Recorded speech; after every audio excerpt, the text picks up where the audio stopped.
بسم اللہ الرحمن الرحیم۔ ایک بھائی نے ایک دعا پوچھی ہے کہ آفات مصائب سے بچاؤ کا اور دشمنوں کا خوف ہے اس کے لیے۔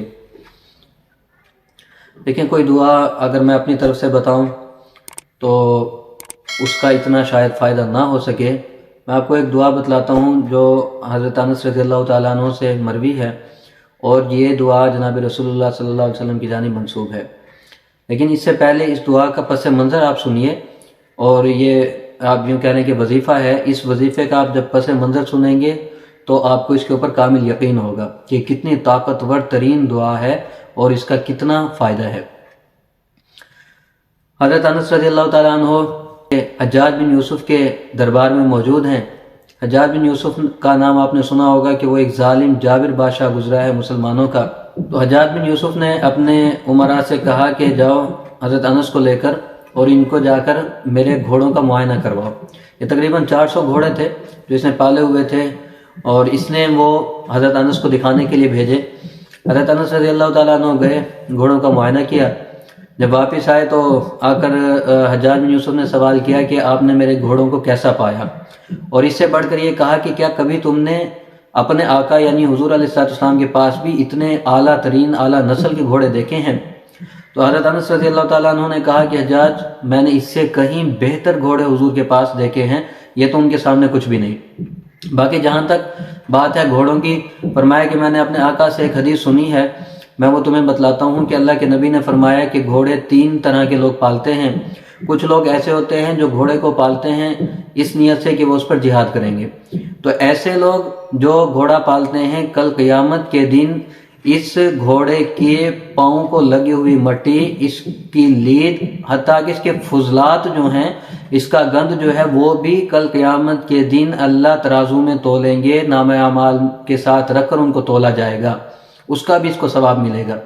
دوسری قسم کے لوگ ایسے ہیں جو اس وجہ سے گھوڑا پالتے ہیں کہ وہ اس پر سواری کریں گے۔ فرمایا ان کے لیے نہ تو کوئی ثواب ہے اور نہ ہی عذاب ہے کہ انہوں نے گھوڑا پالا، سواری کی، دنیا میں منفعت حاصل کی، آخرت میں اس کا کوئی فائدہ نہیں۔ اور تیسری قسم کے لوگ وہ ہیں کہ جو گھوڑا پالتے ہیں دکھاوے کے لیے، اترانے کے لیے، اپنا روب لوگوں پر جمانے کے لیے کہ میرے پاس اتنی اعلیٰ نسل کے گھوڑے ہیں، اور ایک اس میں تکبر کی آمیزش ہوتی ہے، وہ تکبر کرنا چاہتے ہیں اس معاملے پر۔ حضرت انس نے حجاج بن یوسف کے سامنے کہا کہ حجاج، تو یہ جو تیسری قسم کے لوگ ہیں تو ان میں شامل ہے، جن کے متعلق اللہ کے نبی نے فرمایا کہ جو اس نیت سے گھوڑا پالتا ہے وہ مستحق جہنم ہوگا۔ اب حجاج کے سامنے، اتنے ظالم جابر بادشاہ کے سامنے اتنی بڑی بات کہہ دینا، یہ صحابہ اکرام کا ملکہ تھا کہ وہ حق بات کہتے ہوئے ڈرتے نہیں تھے، تو حجاج کے سامنے لوگ کانپا کرتے تھے، اور حضرت انس نے سیدھا اس کو یہ کہہ دیا کہ تو تیسری قسم کے لوگوں میں داخل ہے جو جہنم کے مستحق ہوں گے اپنے اتران اور تکبر کی وجہ سے۔ تو حجاج غصے میں آیا اور اس نے کہا کہ انس، اگر آج تم میرے سامنے وہ منظر نہ ہوتا جو تم نے حضور علیہ السلام کی 10 سال تک خدمت کی، اور اگر مجھے عبد الملک بن مروان نے سفارش نہ کی ہوتی کہ تمہارا خیال کرنا، تو میں آج نہ جانے تمہارے ساتھ کیا کرتا۔ آج میں تمہیں اپنی طاقت دکھاتا کہ تمہاری ہمت کیسے ہوئی، میرے سامنے تم نے اتنی بڑی بات کہہ دی۔ تو اس کے اوپر حضرت انس رضی اللہ تعالیٰ عنہ مسکرائے اور کہنے لگے، حجاج، تو میرا کچھ بھی نہیں بگاڑ سکتا، تو میرا کچھ بھی نہیں بگاڑ سکتا، تو میرا کوئی نقصان نہیں کر سکتا۔ کیوں؟ اسی لیے کہ میں نے حضور علیہ السلام سے چند کلمات سیکھے ہیں، اور میں ہمیشہ وہ پڑھ کر رہتا ہوں، ان کی پناہ میں رہتا ہوں، تو اور تیرے جیسے جتنے بھی مل جائیں میرا کچھ نہیں بگاڑ سکیں گے۔ حجاج وہیں پر ساکت ہو گیا، ان کلمات کا صرف نام سن کر وہ مبہوت ہو گیا۔ کچھ دیر کے بعد بڑی لجاجت سے کہنے لگا کہ اے اللہ کے نبی کے صحابی، اے صحابی رسول، آپ وہ کلمات تو مجھے سکھا دیں کہ وہ کون سے طاقتور کلمات ہیں کہ جن کی پناہ میں آپ رہتے ہیں اور آپ کو ڈر نہیں لگتا۔ تو حضرت انس نے فرمایا کہ حجاج، تو اس کا اہل نہیں ہے، میں تجھے نہیں سکھاؤں گا، تو اس کا اہل ہی نہیں ہے۔ تو حضرت انس نے وہ کلمات نہیں سکھائے۔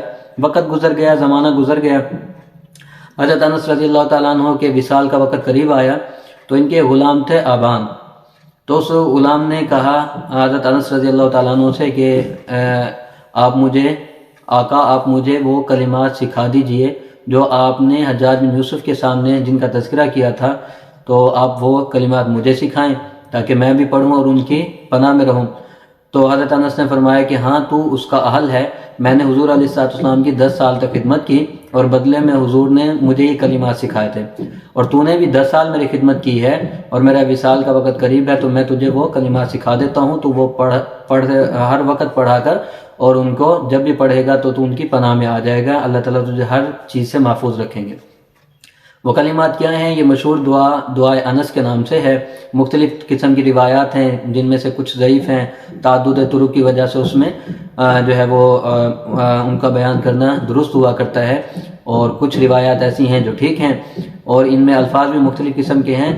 لیکن اس دعا کی ابتدا ہوتی ہے بسم اللہ علی نفسی و دینی، بسم اللہ علی اہلی و مالی و ولدی، بسم اللہ علی ما اعطانی اللہ ربی لا اشرک بہ شیئا۔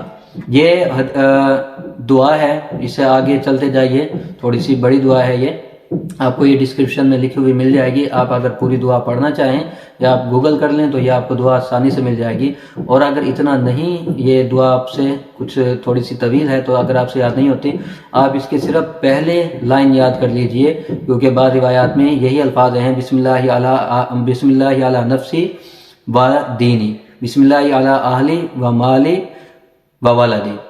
یہ ایک لائن ہے، آپ یہ پڑھ لیجئے، انشاءاللہ ہر طرح کے آفات، مصائب، حتیٰ کہ علماء نے تو اس کو پریفر کیا ہے ایکسیڈنٹ کے لیے بھی، کہ جو بندہ یہ دعا پڑھ لے اس کا اس دن کوئی ایکسیڈنٹ نہیں ہو سکتا، وہ اللہ کی پناہ میں آ جاتا ہے۔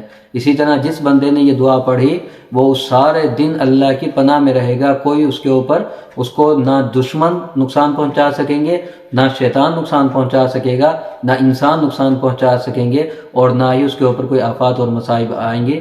دعا ہے کہ اللہ رب العزت آپ کی حفاظت فرمائے۔